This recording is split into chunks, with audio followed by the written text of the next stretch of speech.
very soon we will give a number. Obi owa baby owono. He wants to vote. But won't mean vote directly.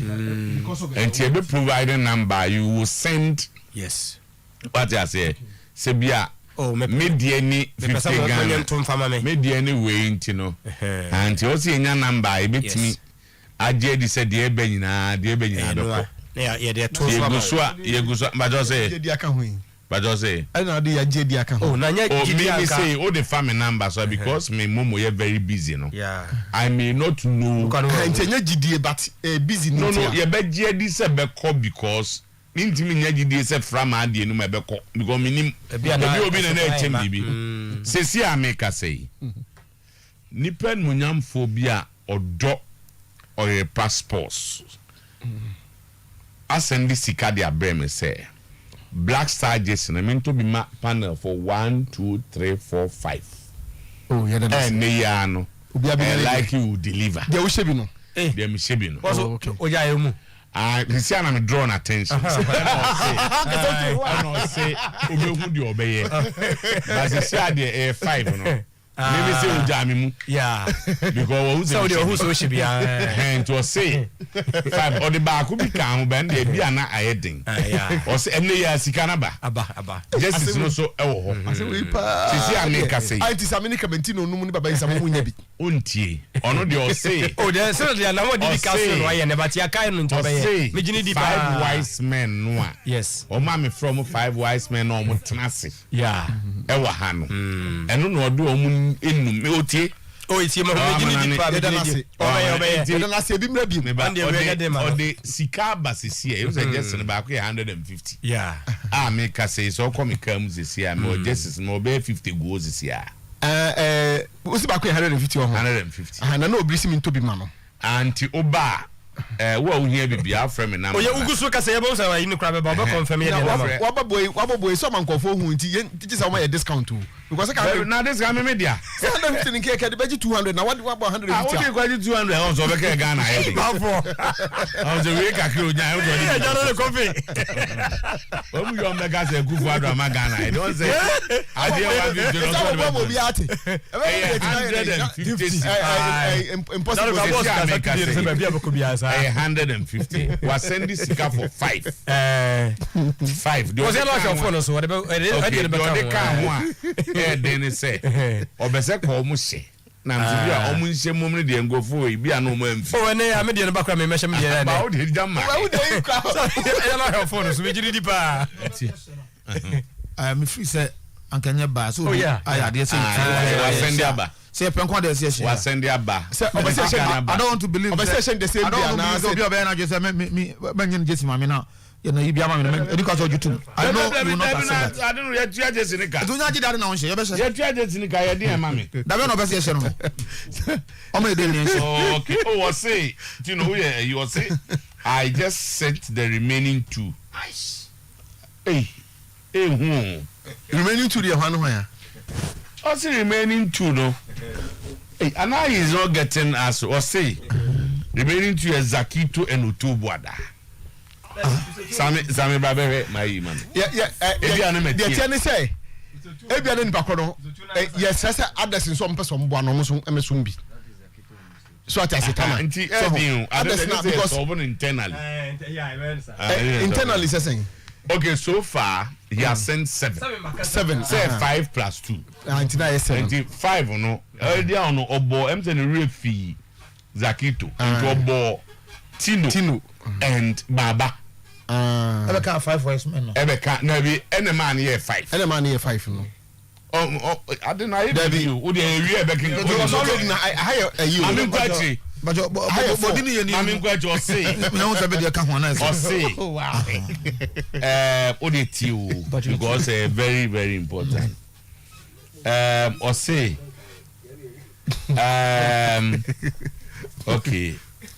okay the initial one was about man Sami Boami na said the be nipa beje no oh you do not so anyways the wise man's money has been sent okay and I'm say I have received them 5 of them okay and was okay and I'm 5 na okay 5 in a buy Now I'm say Tino Tama and Baba excluded. Okay, no say. And I'm so I say we will inform them. We are grateful. And I say I'm lost here. Why are they excluded? Only Tama is excluded. And I'm so agreed. Musa we this me fam. Na but you say listen man na fam na. Me bamba. To boss we we miscounted them. It should have been 6.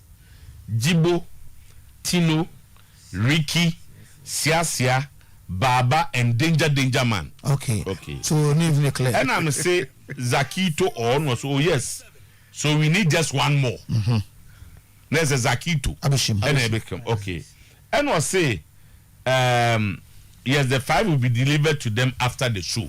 Okay. And was say I just send the remaining 2. That is Zakito and Otuo. So what rather come? And they say no. I 7. I 7. Meboa. I 7. And they say we are no. Maybe officer. Maybe deliver and your officer just in Abeji. I know officer. Maybe and government matter in negotiation. Yes sir is on-card producers no my. Yes sir is on-card Samene born again so far 7 now Oba, don't come and have any discussion. Please. Oba would you attire now? Come for your jersey, Bacho. And yet any discussion. Especially. Say who say who be you? Abo mi di Ba who be? Edi me dey. Me so say ento. Yeah. So one for caveat and to say obi aba entinom. Tama, government to spend $3,750,000 on supporters for the World Cup. Tama. Sikano no ye dey supporters no 3 million. Now the $750,000 as aka ho. And government dey supporters in the World Cup. What say? Okay, say $3,750,000. And now government dey for supporters aka World Cup. Okay. Anti ye buy the breakdown no and so eba be ka ho na just say Tama. Information be a me pick here no. Tama. This I will need you, I will need Kofi, I will need Jibo and my brother. Now production from Winimbi because information according to my men on the grounds, there is a big fallout between Kurt and Sevenapia. Sevenapia. Yes. No, Eddie. Also Eddie. No, but what is it? Who call it for? Tama. Say Obia was cross follower of World Cup activities.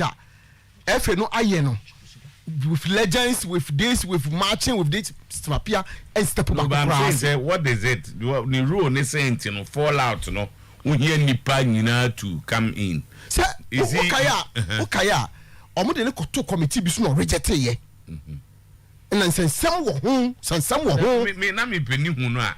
Because Nipa na will call it almost for them to now. But you know Sevenapia captain. In fact, he qualified Ghana for the first ever World Cup. I know, as the captain. Very good. And I think the second one is also made something. That was the third one. We're free. Who say you got third World Cup? No, now I'm saying no one player. Now say, but woman Robbie. But where on come baby on fan in feature. On fan in feature. On fire World Cup in feature crowd. To say, send yes, we did that by my sister Sevenapia. Do one who sugun yam papa say, Ipam. Anya crown or qualify Ghana World Cup. But when you was Sincha baby to say, on come be Musamuna SCB, and I only say legends and so among for being say I Accra legends against Kumasi legends and other regions legends. So I can legends in now one can you don't project in and no cry now man for raising issues with regards to Sevenapia no ti kakana drop bank kakaka na mo am ni so many hwem kakra because Tama emu din kakra na me last Dabi me last one Tama say I lost to Kotoko because I don't have players. I'm not worker. Okay. And where the me time I say training makes man perfect. Now ball again betim aboamia against Japan, free kick at the training grounds and then free kick yeah into your bar now yeah go street no because we look and the captain thanks so much Mr. I think sir and my take is on Arsenal and I want to believe sir a lot of people abeja to say attack can be say team be the kind in terms of project maybe what do it will take so many years for we to catch up but Arsenal prove say Mr. To sa accession no you be sanity sa accession dey be sanity the way Arsenal is playing how they've developed within a matter of few months make us say because the last league boy in the Premier League Arsenal could not make it to the top 4. Now we are outsiders as far as the top 4 is concerned. And so too, all of a sudden, maybe Arsenal won't makes that assertion. I'm making if I should, I'm not familiar. They are making the nonsense of it. Say, at least you don't need to spend so many years before you catch up with those who are the so-called automatic lead now. In the Premier League, you normally say Liverpool and Manchester City. It's to your team, sir. Gap between and others is so huge.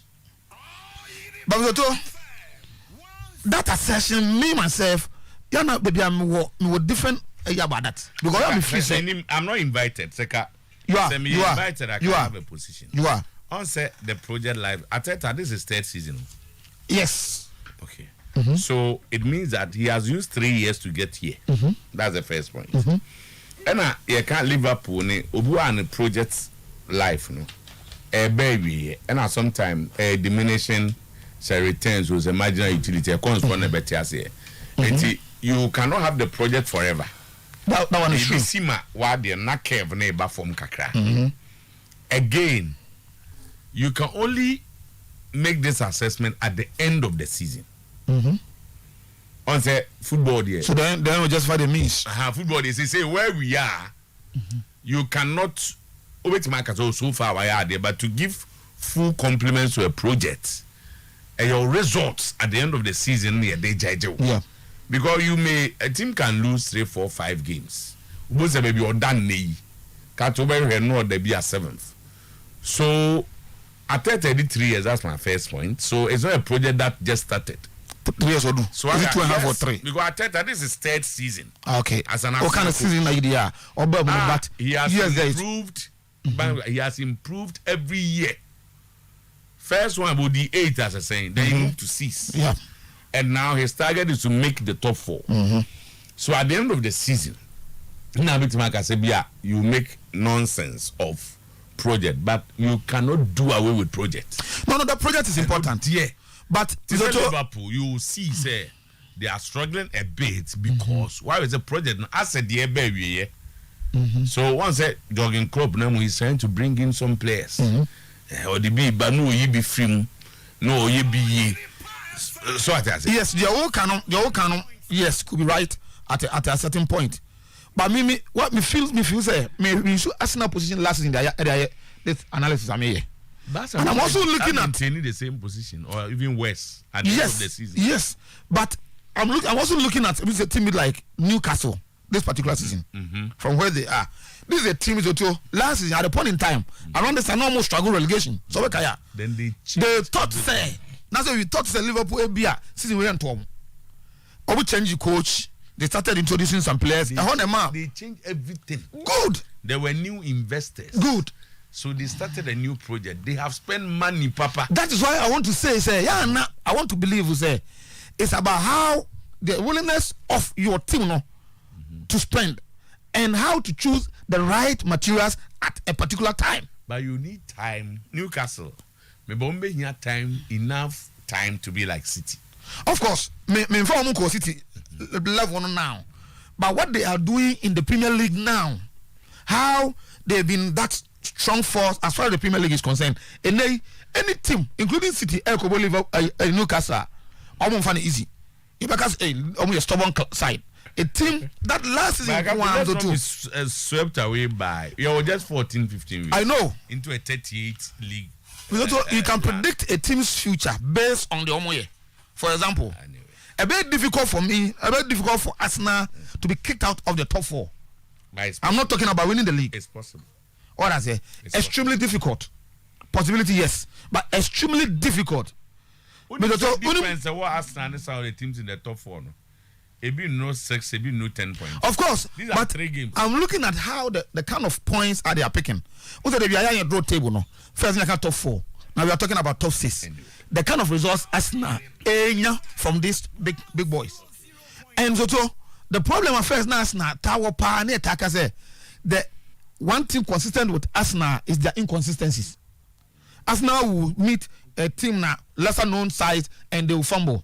But this time around, so they've learned how to play all these teams, including their peers, the top 6 clubs. That aside, Mizoto, Arsenal has learned how to play ugly football to get a result.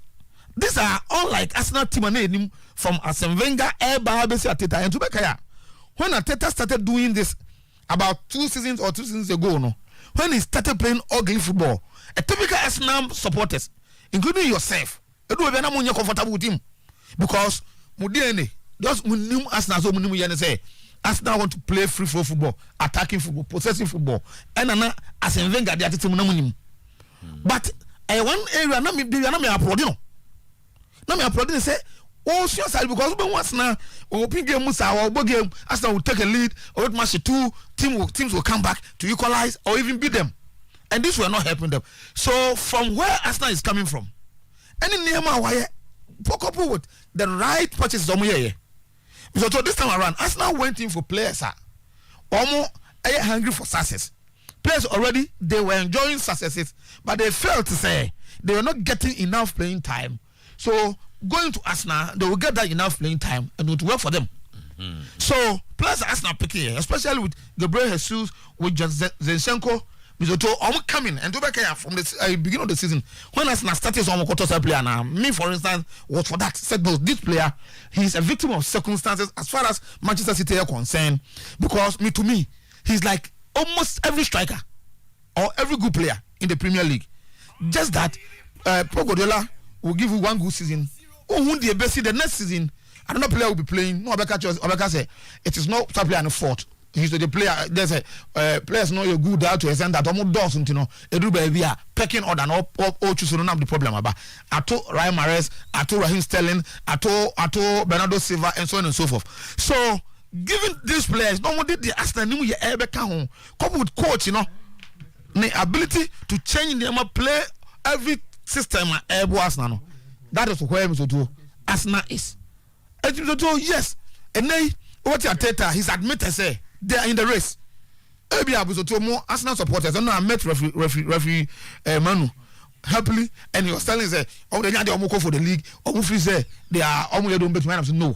This time around, whoever not on take Arsenal serious on bet my league, must begin to revise his note because beating Chelsea at Stamford Bridge, and Chelsea in the Premier League, and Chelsea too. Arsenal beating them 3 years. And yeah. That's such results. He had a draw.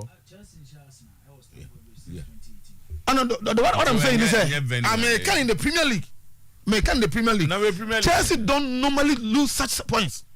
But to Arsenal they do. To Arsenal, but it's another good result. I'm adding to the result they already have. Last year, and last 2 years. Good. At that time, Arsenal position was not at this like this.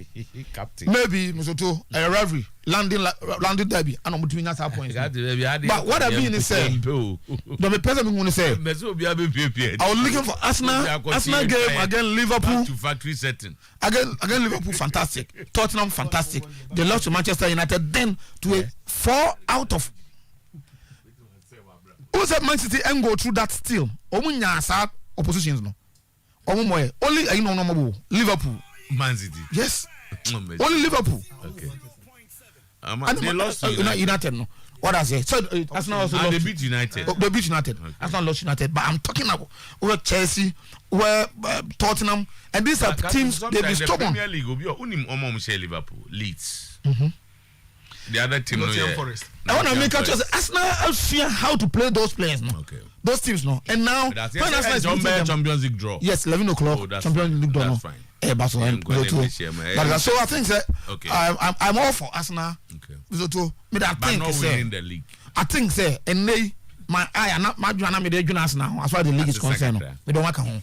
Say almost serious contenders. Arsenal can win the league because of how they are playing. And they say see you could break now. That's Arsenal so the topper. They will come back with a renewed spirit and they will go for the league. Yes, at any point in time, you to respect Manchester City. They said that I cannot. And City, Liverpool. The last 6 years. Liverpool, I think almost just big games they are there. Almost big games, but they need to do away with how almost lose to some because unacceptable. So Liverpool small sports teams and that's Graham Potter, that's all. He's still tinkering. That's all. Sad news. Ravazento. Or handkerchief. Handkerchief. Ni shoba no papa. Ya pa obi am yewu obi nwi. Se nyo bi nkwa na ni shoba. Na you wedi dia coach there ye go benyeska. Asem kese na si Brazil. I say the omo mo lesson na nya akọ Zurich. Oh, Gabriel so anko. Oh, Gabriel so sefi. Oh, you know, e ko be rested. Papa Martinelli so anko. Okay, rested. Say coach them so a bias. It's good for the team. You know, say na bo number 3. Coach. Oh, bias. Na say boy Gabriel Magesi bo chain. Defenders no go form we hit the shame. Oh, bias. But defender center backs now from the money na dey chain. Ofre ba ku. One from Ofre Bremen. Egde Militao, Marquinhos, Ibanez and Thiago Silva. Ibanez why dey chain. Oni Bocheno. Ibanez Oni Bocheno. For me they cover cap. Oni Bocheno. Na Gabriel dey be abetenesu. Oh, but so far. And welcome go and could be able rest here. Yeah. On ban and to the own come. That's a guy of Muntimini. Well, legend. Well, I think sir. Boy, Gabriel is over.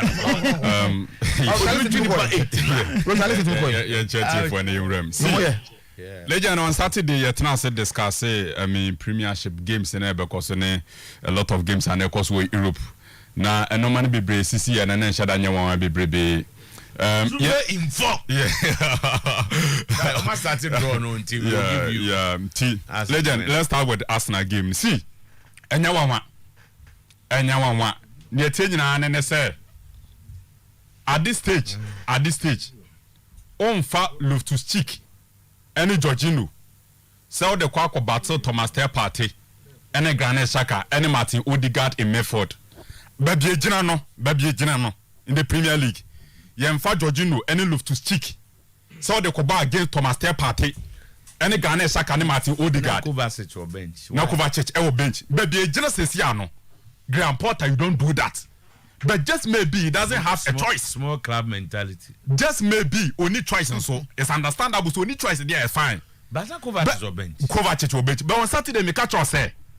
Born now, and then you be show a set of how Thomas Partey dominating intina. Born again, they are tossing into you could clearly see how dominant Thomas Partey no at the center of the pitch against a team friends at Arsenal. Now, omit means so mu or control affairs like nobody's business. As one one ever born.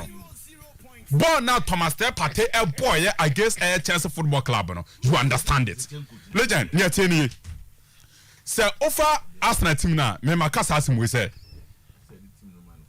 Arsenal born no ball pa reasons in very simple team all ball strong defensive organization or method of defending very well no control games or attacker or more mobility or more movement very quick difficult so between Arsenal aboball. Eti Thomas Partey at the center of the pitch no control game now against a Chelsea Football Club. Ne passing how read the games no. Areas for the long boss ebeto legend. And the entire team now move to a certain direction. And not Jorginho, Kovacic, Loftus Cheek, Mason Mount, any other midfielder be obebo game ni be against Arsenal bia no omo etimi hold on to Arsenal midfield of Granit Xhaka and Thomas Partey, but the dominant player Brante friends of Thomas Partey. Ti obi o hwe bia no, you could clearly see how all control games no oje pass no that to her long balls. Statistics ni so clear. Intelligent baby agina no Arsenal ball no ne ball dem pa. Na me o for Arsenal team na brevia make say once we talk about Partey ade no, there's one player at the back of Arsenal, Saliba. Legend me say ene baby agina in the Premier League this season. Asema e kan nyina this season asem. Saliba is the best centre back in the Premier League this season. Lisandro Martinez. And now me call dia do to Twitter na man for ball Lisandro o fa sekanu. And no see ko final the ref is Lisandro Martinez o Premier League na. And I'm say born na Saliba abono. By close. Close. Close. The guy is also playing. See, on says wafa Arsenal, right?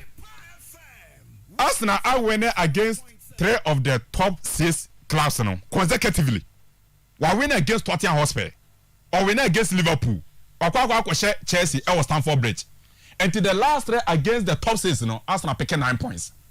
And so Otto Arsenal check your opponent and the pressure on the back. Arsenal accommodates our pressure at the back for Arsenal. And that's what we're dealing with pressure and wow. Saliba is a ball playing centre back. Ball and Kassan with him ball. Boy in a friend said Saliba no with him ball and Kassan ball. He is a pivot at the back for Arsenal. And the Arsenal start to move Medina. It starts with our branch friend saying William Saliba. Me in my opinion, born now show on the evidence of performance prior in the Premier League this season. There, Saliba is the outstanding defender in the Premier League this particular season. It's a legend. Arsenal game no. At the moment, but I think say, I know Bibi ba my dream. What Saturday na mobile game no. Enra. Bibi ba my dream say just maybe Arsenal was say je check on more diet dia no mudie.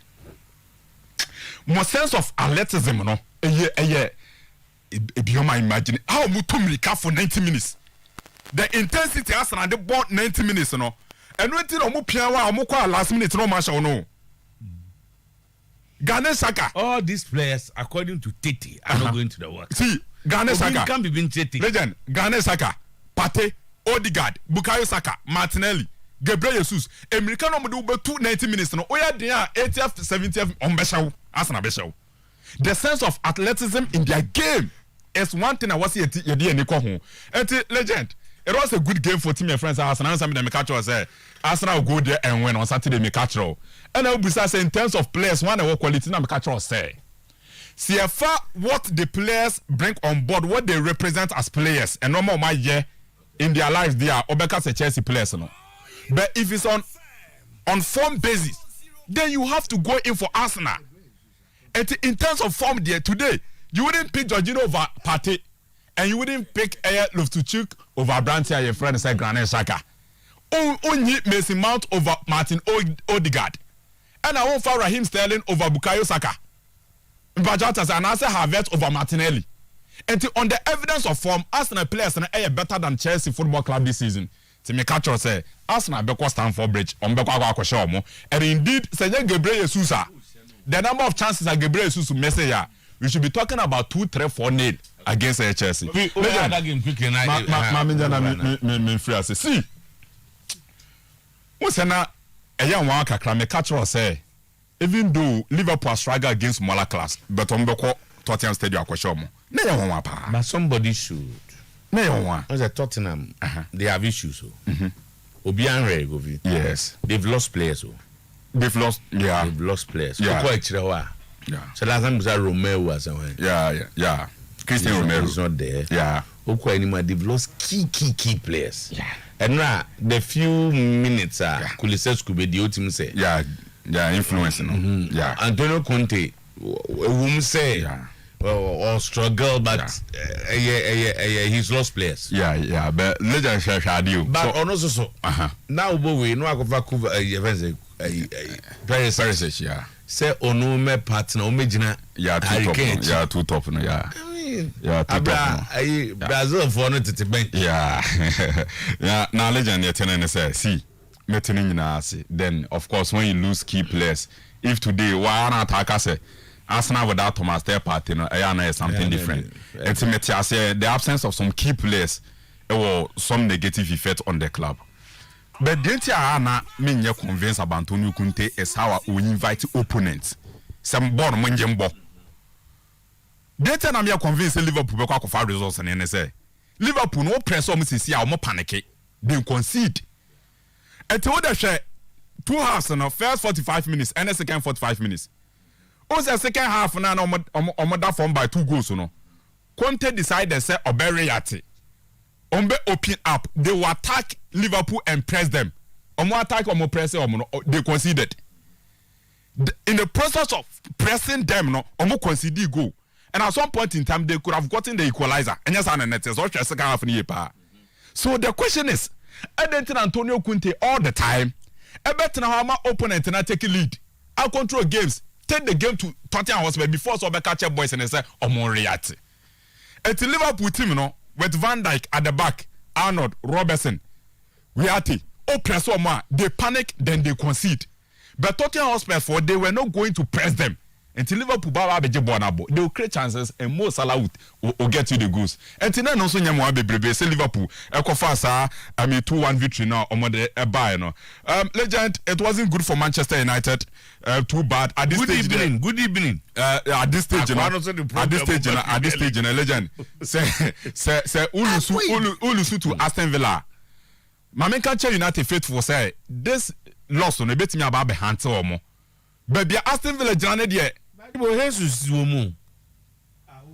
And there is this official list Brazil they called me.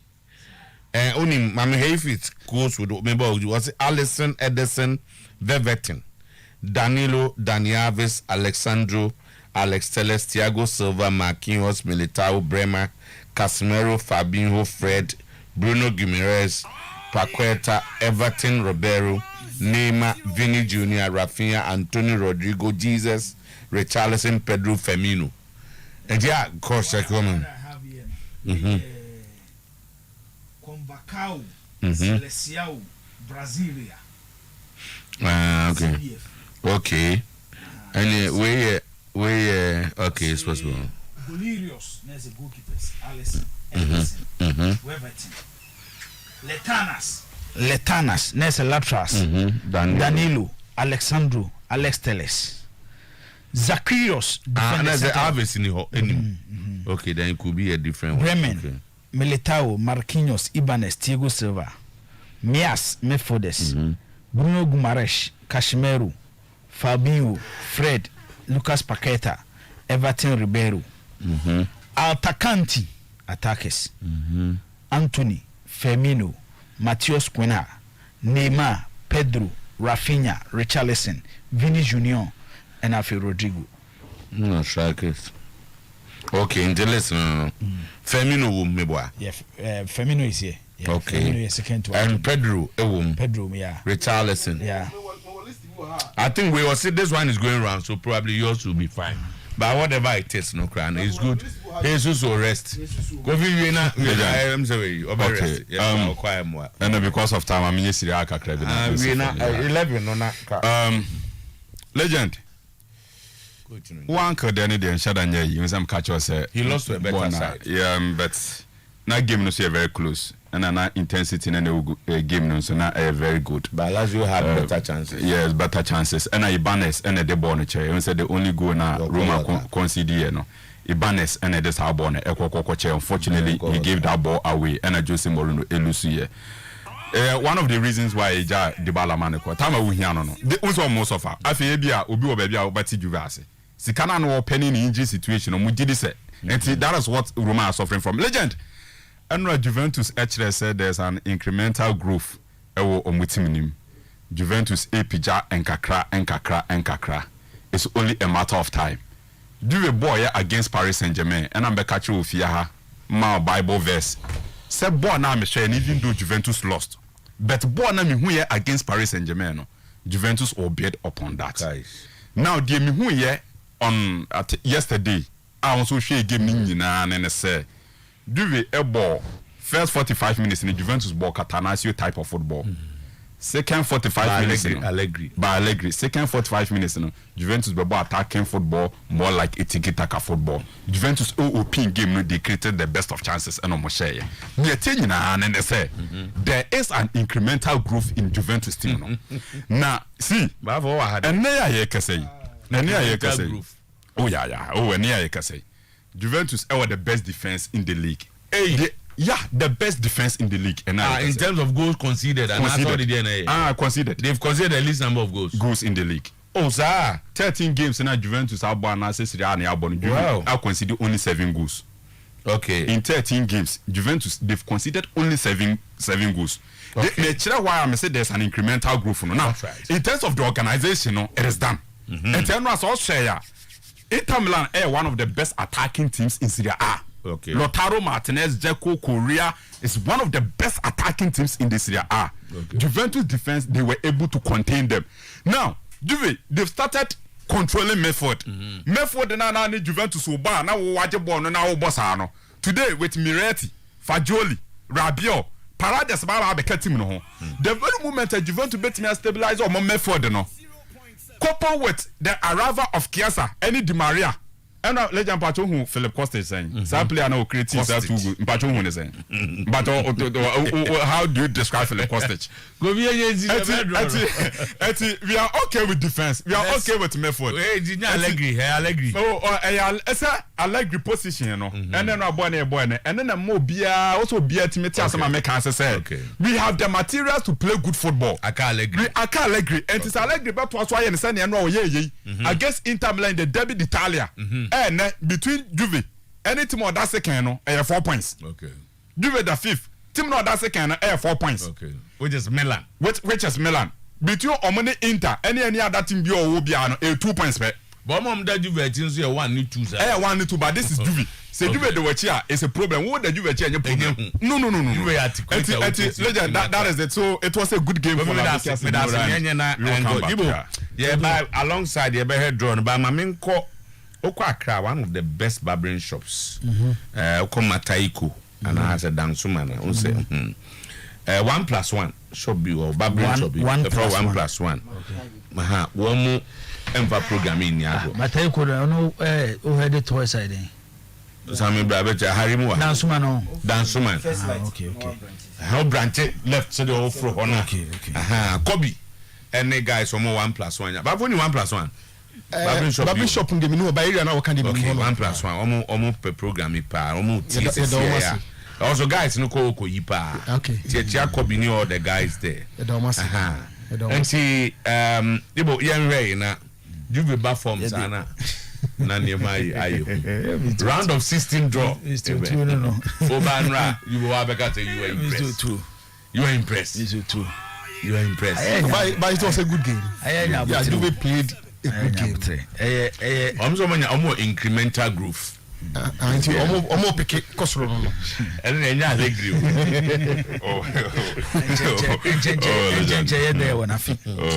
Loto mama shasi fi se na yenya kakraka na yemewi. Saturday was another moment a great footballer who has become very successful in his footballing career. Then a career ban we in Gerard Piqué. Who's a man for be England Central for England panel idiom. Loto how they pick players and choose players no ayana quite a yikaka who say Jimmy O'Haramo omodi amemma Piqué wo talk sports o make come adwena kire ne pa say they don't see him as one of the best defenders a game ne ho go am Premier League because to unse me da bia me kase so bit say Pelu ye won as Englisher anka England for will never respect him as a footballer komo munita because Rona Pelo Bono, England who been see that, and no moon be that. It's obi like Jorginho. Ojina Park is no Bobo Krana. They don't respect him. They don't understand because that is not their game. That's not the way they play. But Omon show respect to other leagues and how they define roles for players. Gerard Piqué is a defender, but he's a ball playing centre back.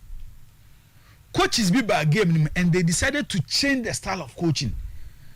And we make sure Arsenal and Chelsea. As I'm catching Moane say, looking at the intensity Arsenal used to the ball, a ball, something I recently yehu e was City ho yehu Liverpool ho and the coaches esua no se nka Zidane mo zoto Maradona mo Ronaldinho mo e was this generation and our coaches your system say ya community mo they will struggle because they slow down the game exactly and use talent. Yes, but no football need move from talent alone to be before. It is a one test annual manasia. Players be on my board. Aha. It is our first Gerard Piqué. Namizo too. Also the Piqué Kototo, Rio Ferdinand, John Terry. Everyone say arguably the best year who recent years in the Premier League. Ubeye mistake.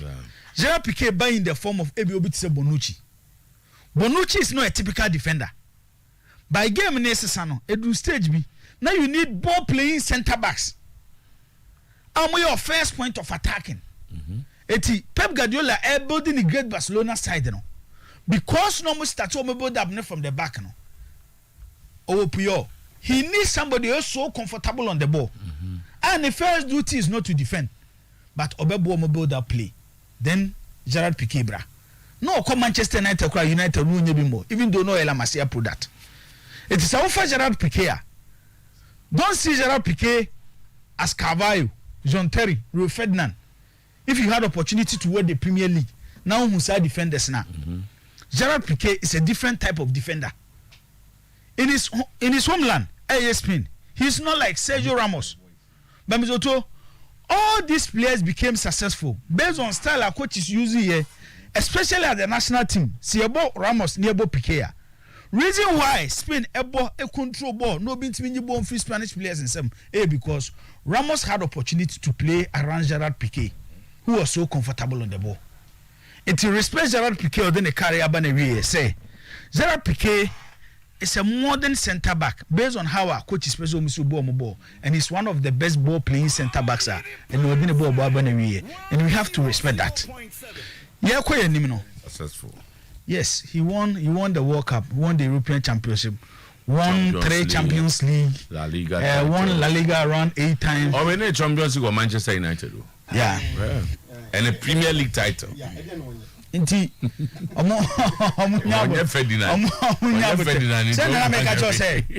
Koulibaly, he was struggling in the Premier League because of how England for defining centre backs. Nobody will mention Emerick Laporte because Laporte is not a typical defender. He's a ball playing centre back. Put Bonucci in the Premier League, nobody will talk about Bonucci. That's what Arsenal and Chelsea kakra kan e duru anim. Me fa nyoma me nsape na me ka wo game no. Enen ka ba no pen ka wo ba na nka bi ya okura fan mo bi. Na nka de ama message. Ka wo pa mo ateta. O de mama. Se ka wo pa mo ateta. Edu time na pa mo ateta. Ba wo so you be you believe in project management. I had there. Makase Mizoto, what Guardiola any club are in the Premier League you know. Any football club our Premier League in you need a project coach and project coach to give him time. Every single season improvement our Arsenal team. Last season almost the 5th our league you know. A few points and I thought Tottenham was for DBT Arsenal. But how he wanted his team to play. Now onya kadieni nyina. When you watch Arsenal, Gabriel Jesus anya chance about Tokne. You might think the goal scoring chances now about Otokne no. It's affecting Arsenal, but he's doing something different now. And benefiting Arsenal style of play. Arsenal team no more born and so they are the kings of pressing when it comes to the Premier League. Corner na resulting in the goal. Gabriel Jesus na go for buy you. Baby, oko pressing love to stick.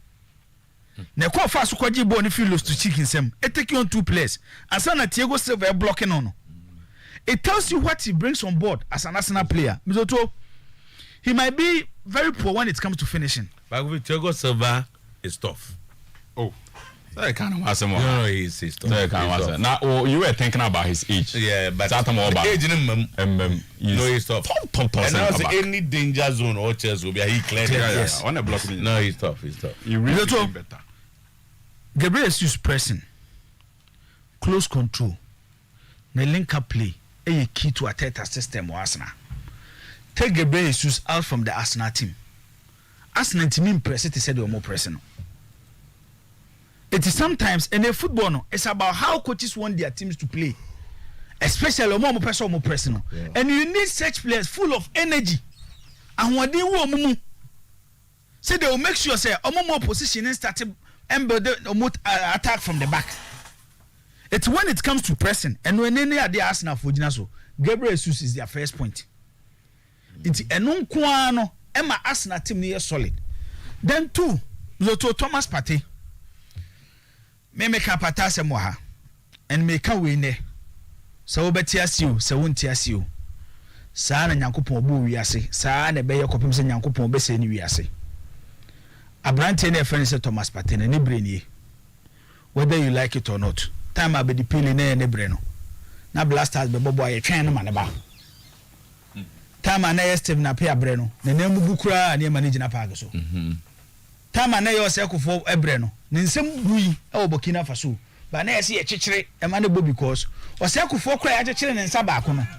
The who no crowd to position is to show be a young children and Sabaco. Abrana Samojan Brene and Ebre, Abrane the day you Brene and Ebre. If you perceive the importance of Thomas Partey at the World Cup, Yemfre Partey Yemfan Entrance, Cratchy. This is baby do ne Ubreni Partey Ubreni Blasters team in our own so. Go and deliver for Ghanaians.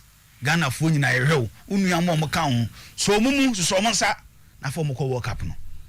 Yes, I know man in Ania Kaise. Obo system be a bringing the best out in Thomas Partey. Me debi amekase zutu eyemi ya se ontimi esele wo tournament for the Black Stars but se ebo qualifiers a me since a Partey Black Stars jersey ejina park so obobo the amade senior national team. He has been our best player even from any other position as he has scored more goals within that period than any other Ghanaian player when Oshe Black Stars jersey. It's to get the best out in him. Unse any case na case one ask na captain. In the case in the my captains in Kodi Odigado, it is so much such players feel important. I've talked about his talent. And okay, I said, do point to be. I was even comparing him to Michael Essien. Essien one day, Partey one day. But me to me say, and yeah, there be a more trick giddy. When you talk about their qualities as footballers, Partey one you may be a Essien Timinye, Essien one you may be a Partey Timinye. But who can in an album? Next year, the Mumia Jina Park Summer resource. They give results based on how you use them. Yeah. It's just let's understand. Say, Abrantian friends of Thomas Partey, Nibrenier. Okay. Build the team around him. Put up a system. Mizoto, Ebema Partey is so important in the system. Then you get the best out in Thomas Partey. Saliba Assembly, Mizoto. When you talk about his defensive skill, that makes him an exceptional defender. Defender beyond Mizoto can know modern game now. It's about anticipation and pace. Once you need old-fashioned defenders now, Omudiano was the act of defending. Or best sliding, or better, and the defenders is more about reading the attackers because of how our game move from. I was almost started drawing, but was okay. Yeah. And see, Oshe Saliba as a defender, Manchester City. He comes in with the defensive skill. Ebini say. Oh, you're too dominant when it comes to SAS nebo highliner. So far as na highline no more bona. Mami chewa di biswaha. Zichenku. Arsenal Man City versus Leipzig. So far offer Arsenal back four na. The obo left back is Zichenku. Yeah. But coaches are doing BB and Guardiola mo ne club mo any coach already by Munich Champions League, the last Champions League, the German national team coach. The German national team coach. Hansi Flick, Stefano Pioli mo, omo boss assistant. Pioli ne dey, I know him. AC Milan coach no. Govi I do cap Pioli na dey. On say omo bodo omo team na so too. They play back four no omo bono. Obo say they are more one attacking defender within their back four, or acting like a third midfielder. And Tufa City team now. Shaya Hezao Cancelo. He's a fullback, but virtually about like a midfielder. Ofa. But Club Brugge versus Benfica. Okay. Ofa Milana. Theo Hernandez is their best attacking defender. You see Theo Hernandez as a left back, but Theo Hernandez bought as a third midfielder to Benacer and Sandro Tonali. So Ofa is a Chenkwa. What they are Arsenal midfield. So Ofa Overcado Arsenal midfielder. Then he becomes their third option. It's mostly no unas. A natural left fullback at there be and the concentration when he do this as a left fullback. Liverpool, Trent Alexander-Arnold. No money na say Obama. Center back now Ojino should be pacing. And no na Arsenal no problem when Obi decides to be exploited. Real Madrid, why? Where the Real Madrid is Liverpool. Real Madrid, Liverpool. Someone say Real Madrid, Liverpool. Bad for him next year. Madrid na ba. Opa inti be jibo wi ani ato aso. Real Madrid, Liverpool. Real Madrid, Liverpool. Yeah. Oh, but said draw no nya. The draw is not fair. The draw is not fair. Milan.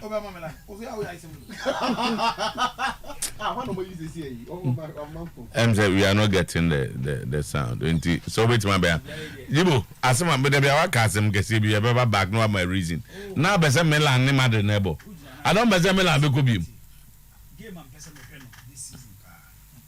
Am pese teams no coach si me be chi star. Arsenal and City. Finalist of 2019, the Spurs. Okay. Now we'll take on AC Milan. Ready for another one.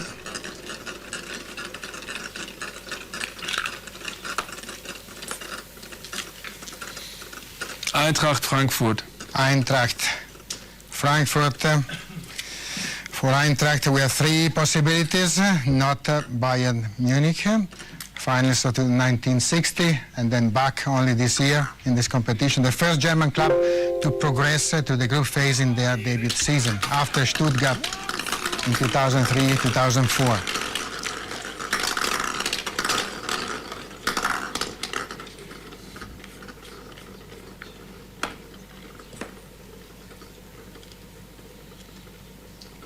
SSC Napoli.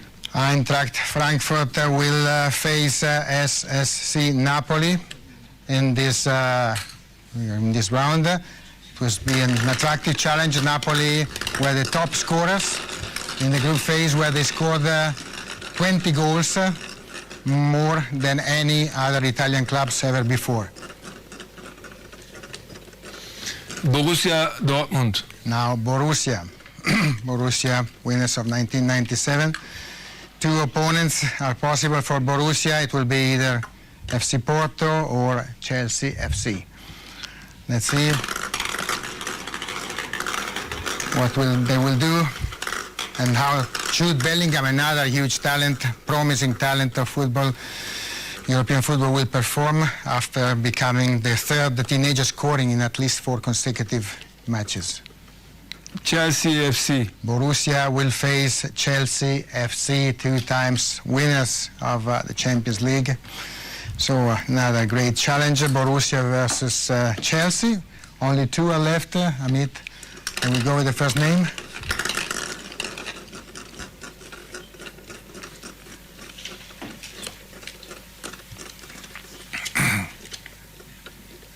FC Internazionale Milano. This time it's Internazionale Milano, 3-time winners. And we don't have an alternative here, as Inter and Bayern were in the same group, so Inter will play against FC Porto, winners in 1987 and 2004. You can show us the last name in this spot, please, Amit.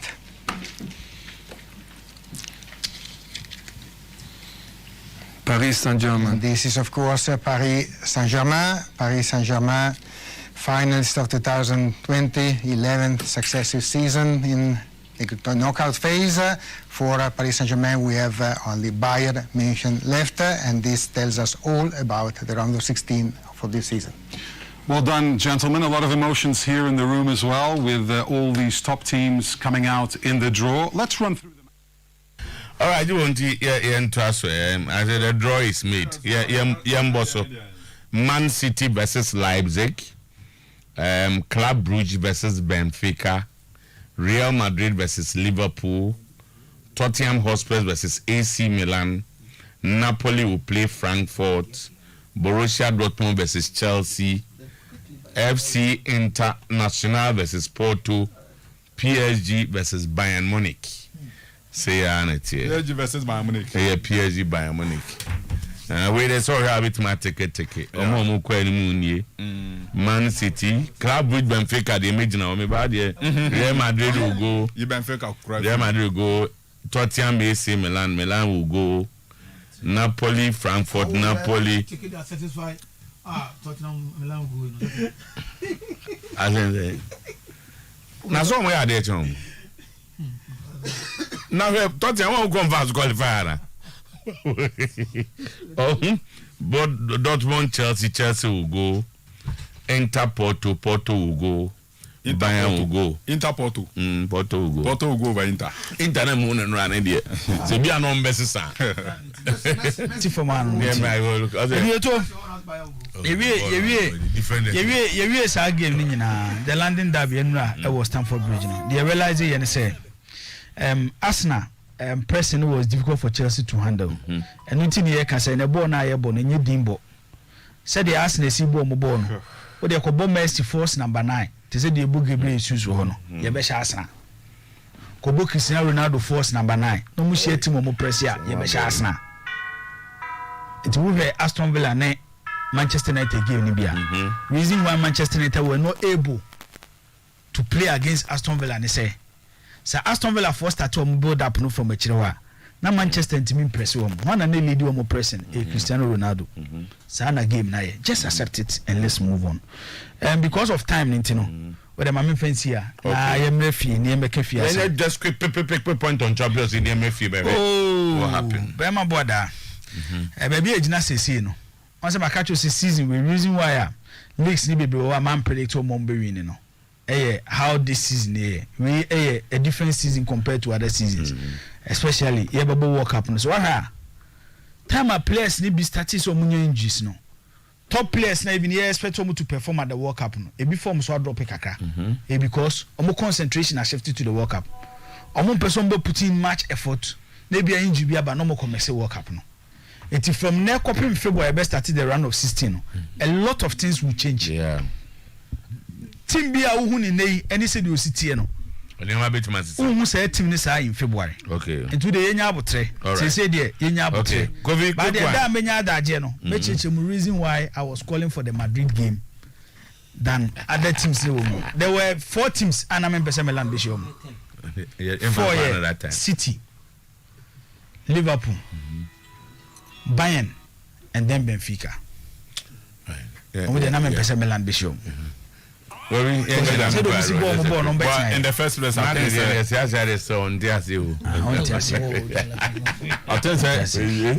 it's a good draw, but not too balanced because of level of teams. The draws are like that. There's always a big one or two. See Liverpool, Madrid, and then Bayern Munich, Paris Saint-Germain. Then about Benfica, Club Brugge. So na ebi no so nemo. Enti baby am na wonya adwen that of Inter Milan against AFC Porto. I believe say Inter stand a better chance to qualify. Okay. But this one Benfica will go ahead of Club Brugge. Oh, Benfica will go ahead of Benfica coach then a club in the Premier League will start hunting for him. Chelsea for reason why City, Liverpool. Yeah. Chelsea they say. Yeah, you have Thalas already. They don't appoint English coaches. They don't appoint English coaches. Omo too biased. Yeah. Especially when omo team no more component of English players boom. How do you play a top game to say Arsenal? Now we make for say we call for driver. What's my drop Kovacic to stick.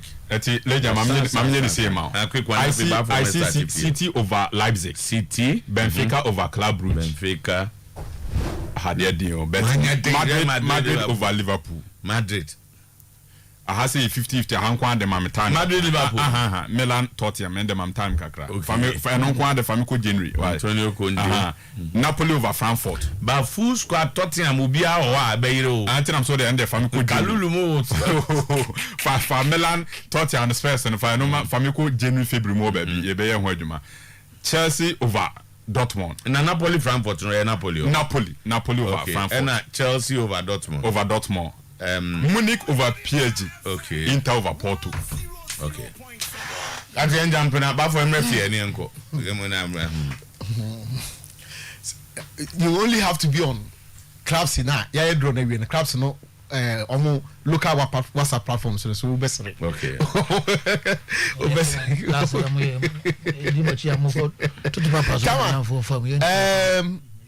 Emrenti I know what asem no. Naka no be tries to be changed said probably a choice of words no on say na anowoka obi try to explain to I also don't cause it and yes or cast so many players he was talking about the magnitude of the quality of players or more if he said they could have done better some more experienced players kakra woman so I say oh say a sharp to the Saturday interview no ye no say the moment Kotoko lose ye pe no who say obekumase no mbeye din enti orezi ni training and passumu ye ba no and so now him opponent or no but you need quality to beat Kotoko. Yes, I agree and so we share say setting the team no up now one say early stages even until nya go no now the idea is say you frustrate Kotoko especially in the middle. Me, I think say Zabo share opponent in the first half and realize that my main tinker with me no kakra and the changes or no even more because definitely the second half no dey now to say it was Kotoko and yes Abia or can experience because of the team the FIBA no and any league no and that here more games to be in such games I'll accept it but I think say yemfa credit no Emma Zabo ni team no omo make sure say coming from a goal down no they will fight and get the kind of results now on the me mom there mebo Zabo the whole playing body no about so I think say Matic magic omo ye man Matic timer 6 out of 6 it's the second half I was not convinced with Matic. Say I say you win ugly. Agree. But say enye Kotoko Royals and sa strong size Nibia. I don't know how many strong. Time say almost so they are still trying to I to say some artists there almost they are still trying to get into almost a division 1 waba they are still trying to work their way into the league. But say a medium man no more aduana no more Kotoko no more you play this in the second half they will disturb you. Bia also he's still getting to know his team fine major to second half no first half good and nunti na nim ho so hwe ho asem kan hi every tama is here number 9 I have my business question and I wonder why all the coaches want to play him as a false 9. I think they should get because he struggled with defenders how more height and how more bulky because of the size and the height and you cannot blame him. I think Obi Junior absence coach in terms of picking the front lines other than that but that penalty was an intelligent one. I will give it to Banye. You should say not penalty no penalty but senior he managing nya penalty no just manage unse tama nya obia na ebe ko senior ko no sana mpese me chi say you obia ko me anyi obi no say ohun say so yire no ko a goalkeeper no be foul no so who said the goalkeeper fouled him? Of course it was a foul. Okay. Of course it is a foul. And I think say I will give it to him. Yeah, blaster. Tama lead up to Kotoko second goal no. It's a million one more but can say that because I think the first incident ansana Lamptey the beba no referee no should have whistle for a penalty for Kotoko. Mati say eno na nasa na outside. There be eno na inside. That was also outside. No, eno ye inside. Who they say born again Mumbai boy ya? Who they nyabote na hwe ye? Eno sa eno oje. This is a penalty all day. No, sa foul no oje. Say eno oje ya fine and the mini problem because it appears to me say Lamptey the eno oje ye. Say eno oje ya then it should be inside. No. Outside, or better outside, but the incident happened inside. For instance, tell Lamptey he say, who say, any outside, outside that. I think Senka boy said, Thomas said, any better than outside, outside that, and this was a penalty all day, clear penalty. And he said, Lamptey the no J.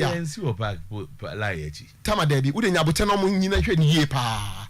A clear penalty all day. So I was wondering how come why you will not obey Krama Lamptey for bonus and obeji. Say Lamptey den or Jay.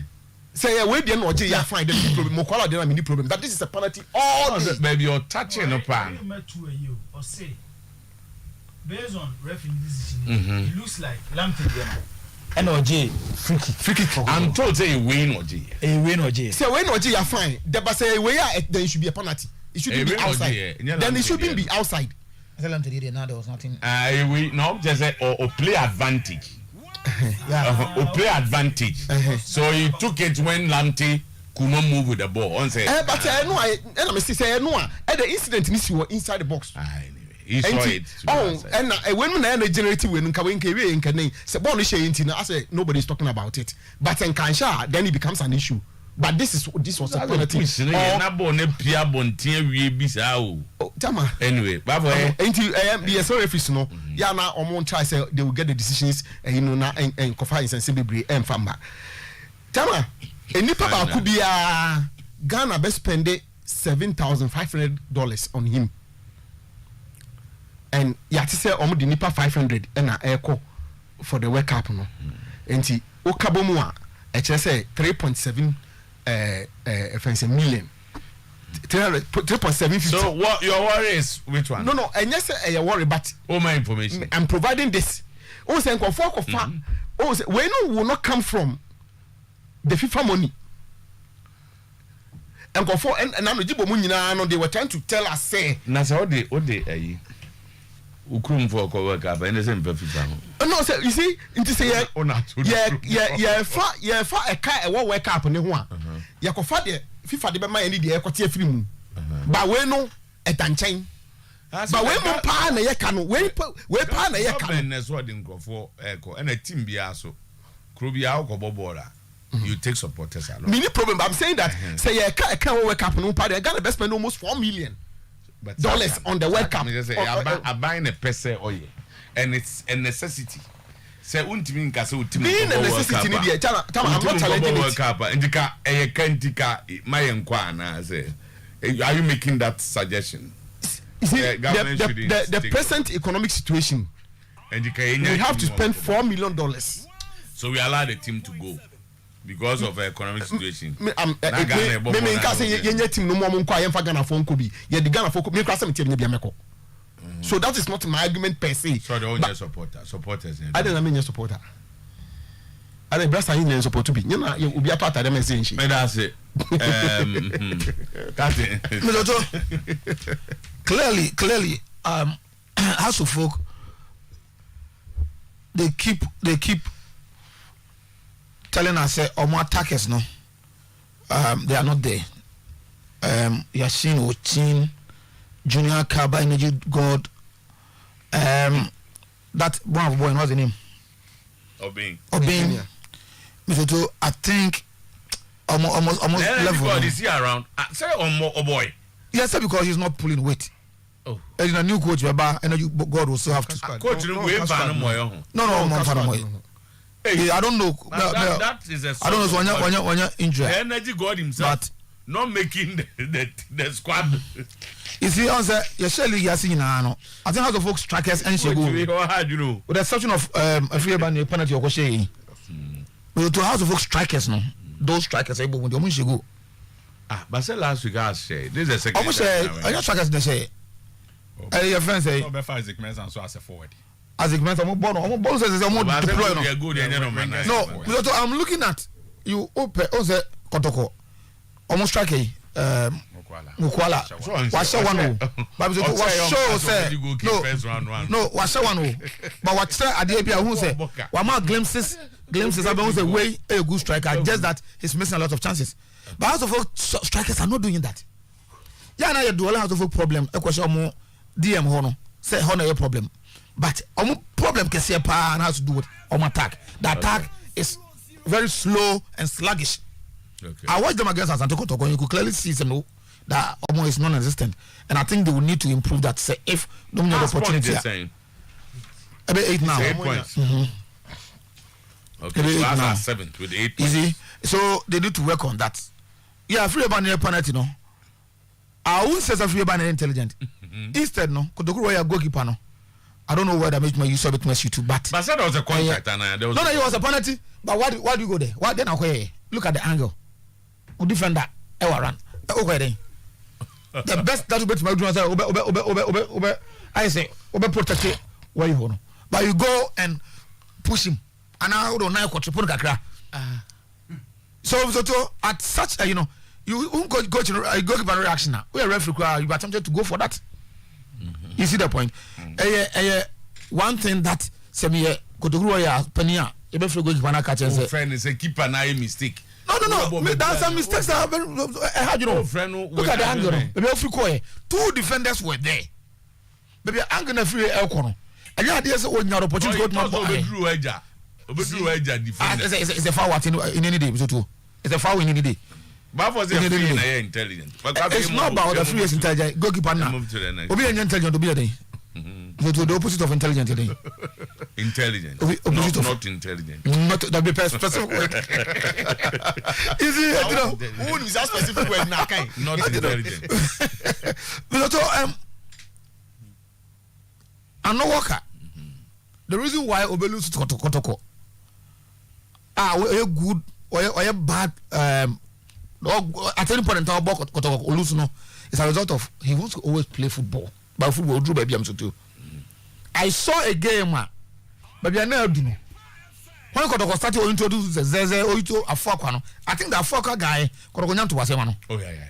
Onyam because he's not bad cry. I think under Zebo he's improving. Sadio Mane. You see the point? Some of these players no banana when Kotoko started playing the ball, a possess, create a lot of attacks no. Who expect to say who your coach who person win a result, especially what bad result against Asante Kotoko. You need to work on your midfield. The midfield becomes so hollow. So Kotoko for no use midfield na and then I saw the reason why so defender Kotoko midfield there. Blay now or captain now Blay ahead of him now. You see the point? Blay is a fighter or jeep ball or your supplies or one teaching ball. Direct and very productive. You see, and when Kotoko started doing that, now me expect this old coach ebe tighten me for them kakra. Ebe make you sure say obe ma Kotoko a work to do our midfield ho. Kotoko so penetrative passes because I was Zeze no because intelligent. Or as our players now, ultimately we need any quarter pass that ho. Very intelligent player. And honestly, once again, I mean, clear side way. The information was that coach, Emmanuel, because of disciplinary issues. And me Kotoko Hoko Busam. Busa David Obin, Kotoko communications. Because Busam. I'm Kasa di Busa. Oh, Chimu. Or something in the Kasa. One on the Profia. What you know what I'm moving a Gubusam. They want to go to Nuka. I get closer to him. I want to know about Primache.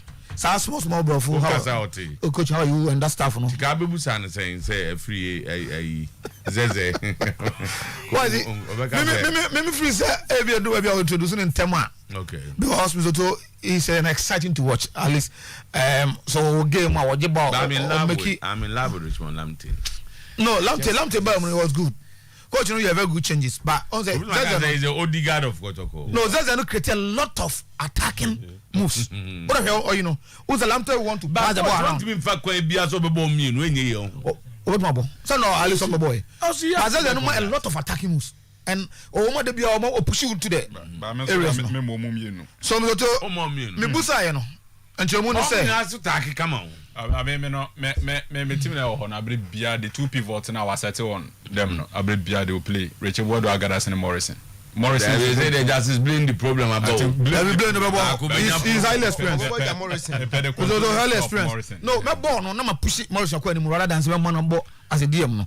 So I think push Morrison ko tu it's just any rich way mu asema ba who push na koy a lot of options so a lot of options so like I'm saying, you know, Zeze is not playing because of indiscipline. Okay.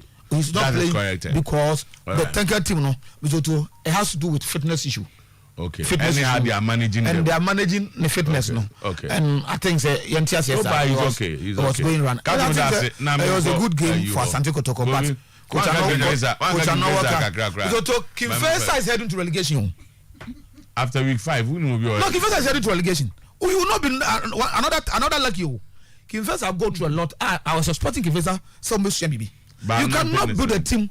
Not all players yes, based on some member to my transfer can once more. Okay. So me, I'm not happy with Kinfesa. And born on mobile Kinfesa deserve that lose.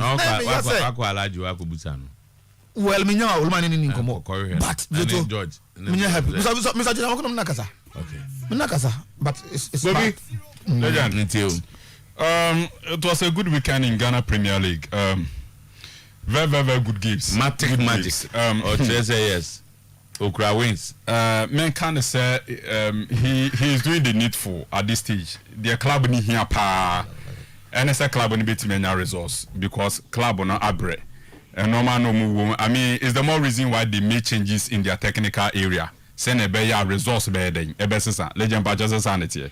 And he for the large honorable almost Saturday mechanic. So they were not in Cape Coast. I am meant to mention. Okay. So according to release but almost day to day no one come couple behind. According to the release signed by Toby. Unless a release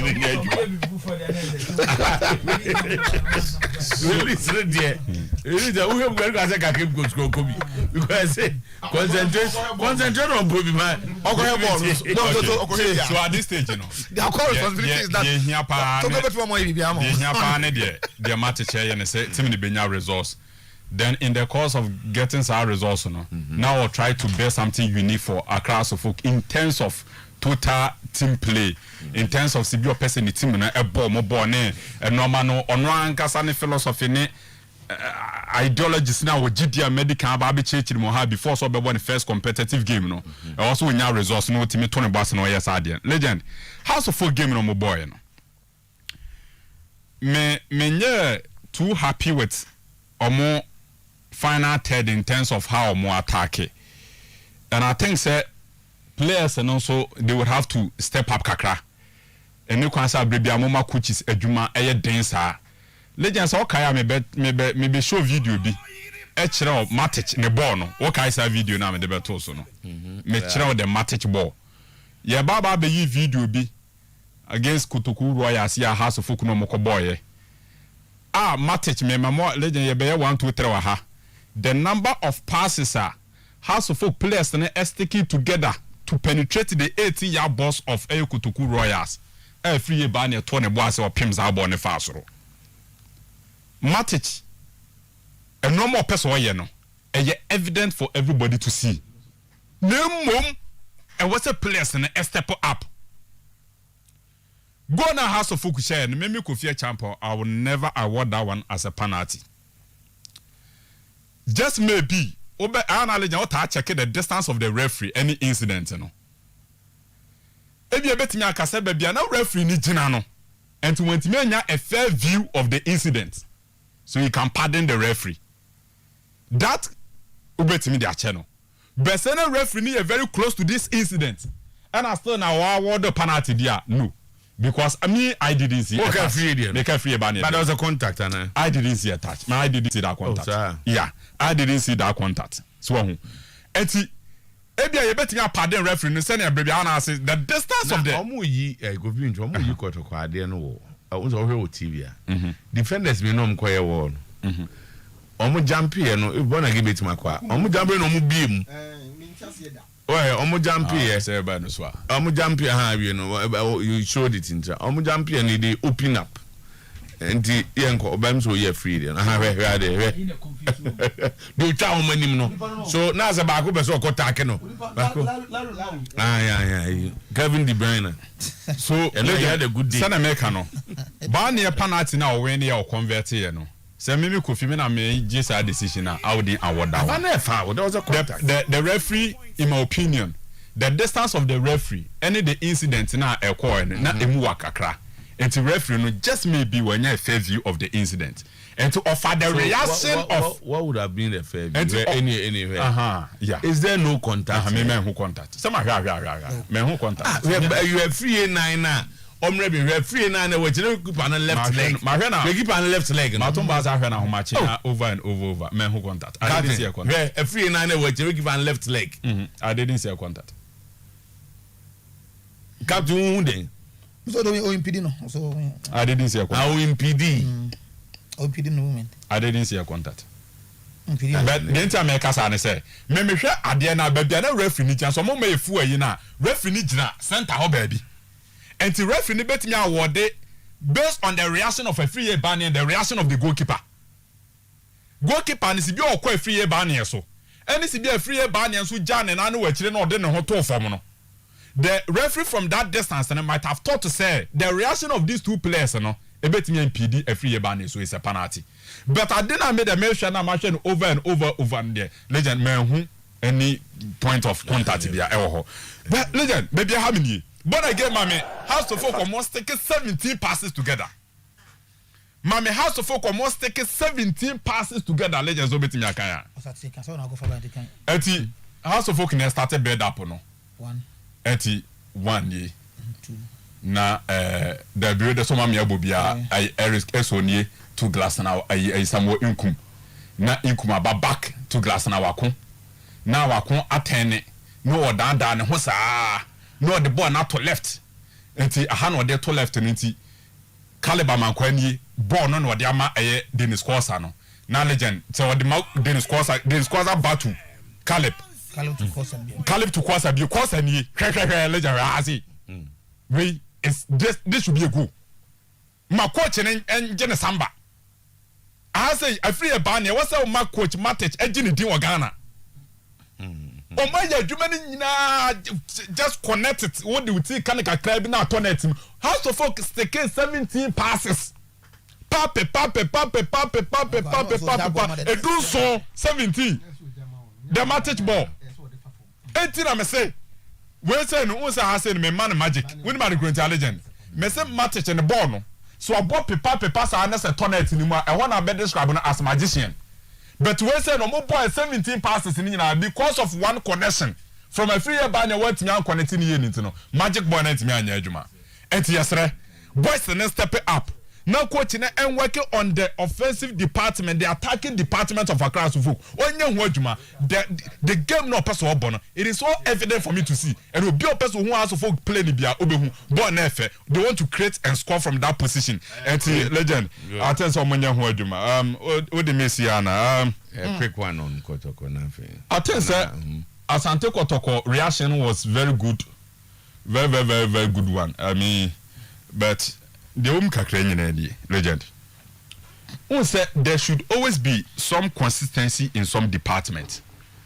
ade ba kwa mehwe abakumase Asante Kotoko consistency enti wo hwe Kotoko game na omo bre pa o but the might of big teams no omo so no saa na omo react in those circumstances in those moments enti Asante Kotoko react but consistency na make one say ma share the forward play of Asante Kotoko ma Kasimu say the number of chances omu create no enya who goes and Asante Kotoko ehye no sa Asante Kotoko team ebo ball na so omu concede one goal me describe omu defense and say bad the number of chances Asante Kotoko be create the final third and also omu team take advantage of them omu create chances papa but Kotoko enyenya a reliable goal scorer a reliable goal scorer.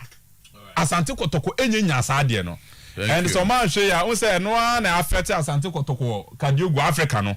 Create chances against House of Folk. Create chances. So they are consistent. Their inability to convert their chances, no. They are consistent with Asante Kotoko, and no idea. And was a coach. Happy baby. We are not there. Kevin. Wishing you know. Kevin. Never Kevin.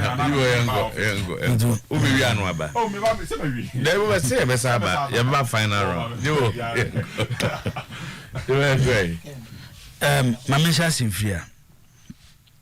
Eno Kotoko ne Samates game na me hwe no. Mizuto me fa Kotoko ne mafa Samates. Me wi kura me ne aka bedi nkomo. Eno a me twerɛ mrante bi mienu omudin eto ho. The two center backs of Samates. Ba ko di Abusa. Me sure saka. No, the center forward no striker energy record Rastaman no. Some people must stay with Premier League in ma. They need to change their center backs. Other departments, I think they are okay for a team in first in the Premier League. From center backs na me won and run there. I say there be left back and their captain. Some people must stay with Premier League in there. They need to change their center backs. And no Samates ever game because Kotoko take you more chances in the first half.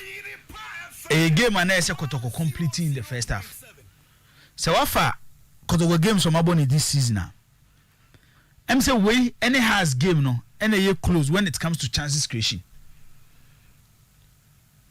Enra it was a total dominance in the first half. Whilst Meka say now me one little challenge with Coach Zebo selection. Starting Ernest Osepoku. Also Meka say teams are mobile in a 4-2-3-1 system.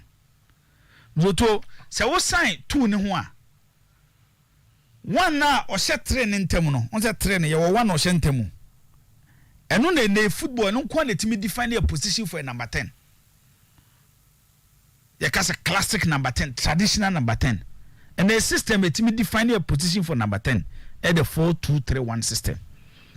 In a 4-2-3-1 system, you need a number 10. And the first point is adding creativity, moving the team.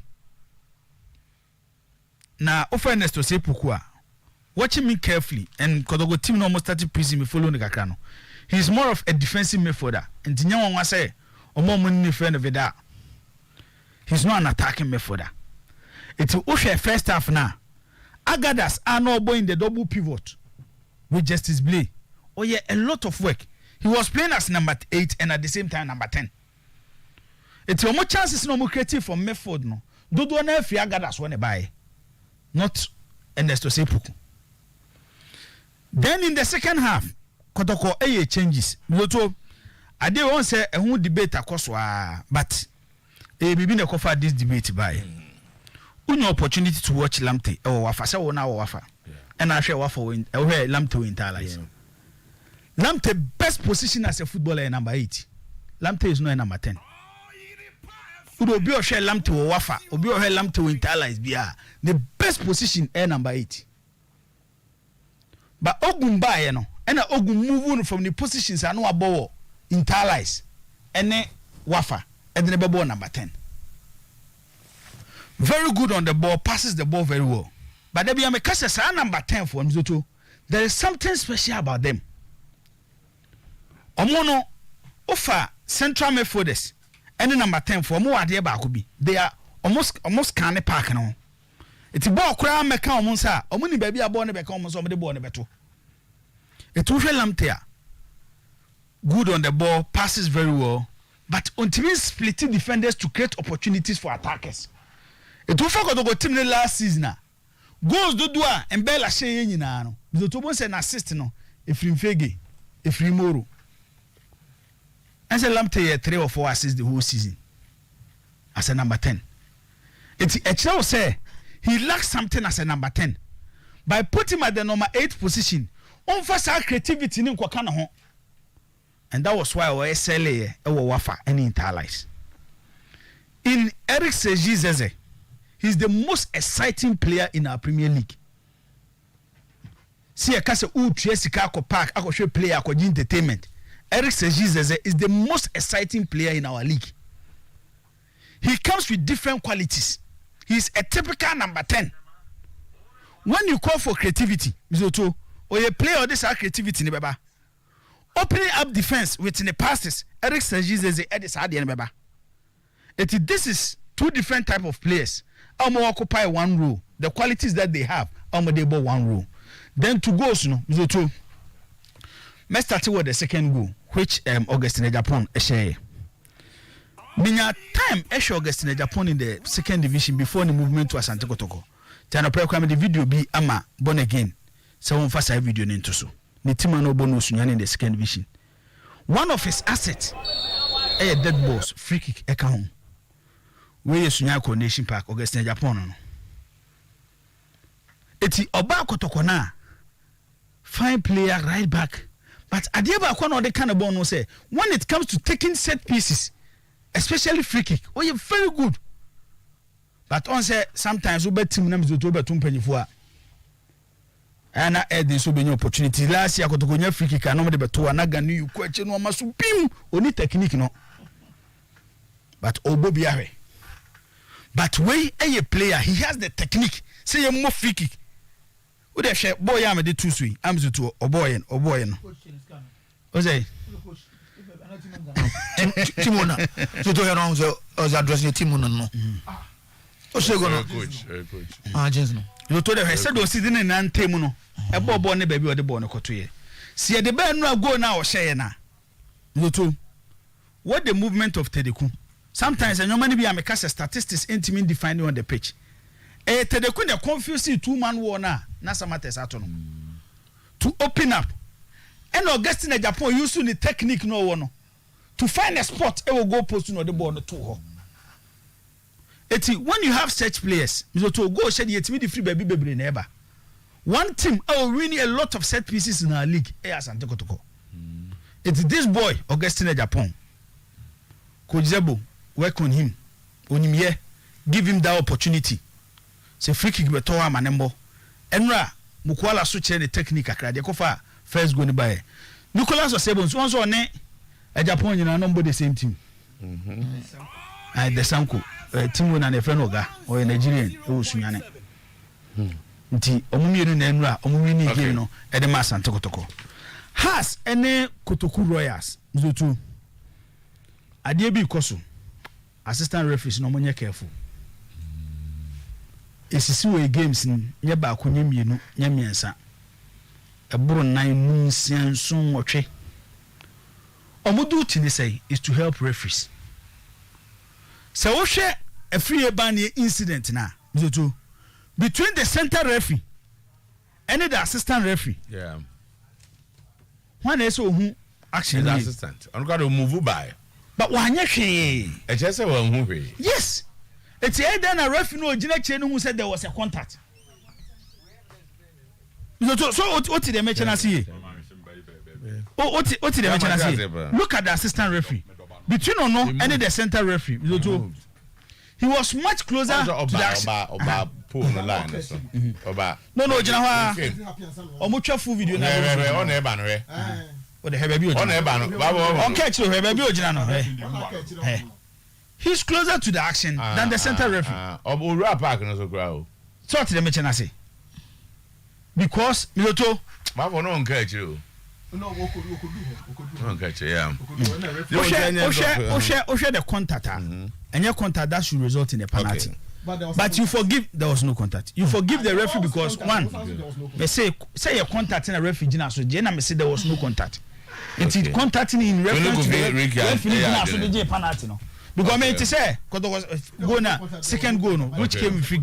But for some make me say, referee say a contact no DJ pan. But me dey man who say a contact. This is what I'm saying about the supposed contact. I don't know. To say go day me Lamptey. It was not a free kick. But you buy now catch me say we play advantage. But when you watch the Mukwala incident, it was even a penalty. But there was nothing on Lamptey. So what did they mention? I say, right. Before said the assistant referees need should do more. And Modi Ebenya time there, but Adriana is doing well. Yeah. Adriana is doing so well. Adriana Stars is doing so well. So gentlemen, Bato Jibo, Kofi Riki, Siasia, Zakito, Harry, Clementino, Baba. Adamfo or Abruchi or say MOBA blaster just in the back. So the jerseys are ready with me. Ba or size and color or then you pick it. Or some money din and come for the jersey. No negotiation, jersey no. You ban be so much a wash. Now they were no intimate massive. So Kofi Asari. Yeah. Oh PZ. Okay. And then you Kofi birthday. Oh fine. Kofi, my birthday. Happy birthday.